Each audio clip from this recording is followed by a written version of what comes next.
सम्राट अशोक और मंत्री की शिक्षा। एक दिन सम्राट अशोक अपने मंत्री के साथ यात्रा पर थे। रास्ते में उन्होंने देखा कि एक भिखारी सड़क के किनारे बैठा हुआ है। सम्राट ने रथ रुकवाया, नीचे उतरे और भिखारी के सामने सिर झुकाकर उसे प्रणाम किया। यह देखकर मंत्री को आश्चर्य हुआ और साथ ही उसे यह व्यवहार उचित नहीं लगा।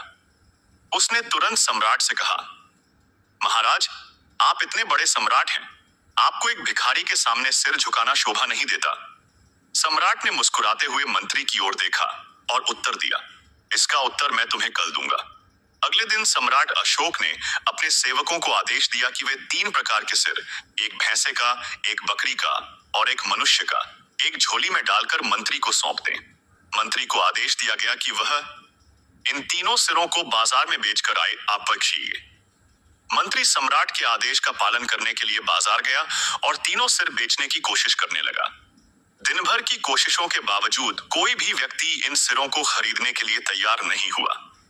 थक हार कर मंत्री शाम को दरबार में लौटा और सम्राट को बताया, महाराज, मैंने पूरे दिन प्रयास किया, लेकिन कोई भी इन सिरों को खरीदने के लिए तैयार नहीं हुआ। सम्राट ने मुस्कुराते हुए कहा, कोई बात नहीं, अब इन्हें बाजार में मुफ्त में बांट दो। मंत्री ने सम्राट की आज्ञा का पालन करते हुए भैंसे और बकरी के सिर को बांटने की कोशिश की।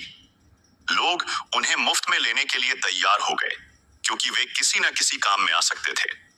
लेकिन जब मंत्री ने मनुष्य का सिर देने की कोशिश की, तो हर कोई उसे लेने से मना कर दिया। लोगों का कहना था, भैंसे और बकरी का सिर उपयोगी हो सकता है, लेकिन मनुष्य का सिर हमारे किसी काम का नहीं, इसे लेकर हम क्या करेंगे। मंत्री ने पूरी स्थिति सम्राट को बताई। उसने कहा, महाराज, भैंसे और बकरी के सिर तो लोग ले गए, लेकिन मनुष्य के सिर को कोई भी लेने के लिए तैयार नहीं हुआ। इस पर सम्राट ने गंभीरता से कहा, यही तो तुम्हारे कल के प्रश्न का उत्तर है।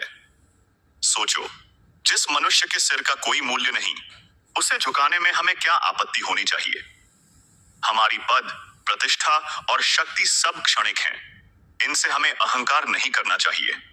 सम्राट ने आगे समझाया, सम्मान देने से ही सम्मान मिलता है।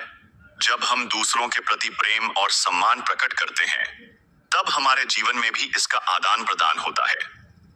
अगर हम अमीर गरीब, ऊंच नीच का भेदभाव करें, तो यह सम्मान की भावना को नष्ट कर देता है। उन्होंने अंत में कहा, सम्मान और प्रेम ऐसे गुण हैं जो हमें सदा के लिए अमर बना सकते हैं, जबकि प्रतिष्ठा का अहंकार केवल असम्मान को जन्म देता है। मंत्री को अपने सवाल का जवाब मिल चुका था। उसने समझ लिया कि सच्चा सम्मान किसी के पद, धन या शक्ति से नहीं, बल्कि उसके व्यवहार और आदर देने की क्षमता से प्राप्त होता है। सम्राट अशोक का यह ज्ञान आज भी हमें सिखाता है कि किसी भी व्यक्ति का अपमान करने से पहले हमें विनम्रता और समानता का महत्व समझना चाहिए।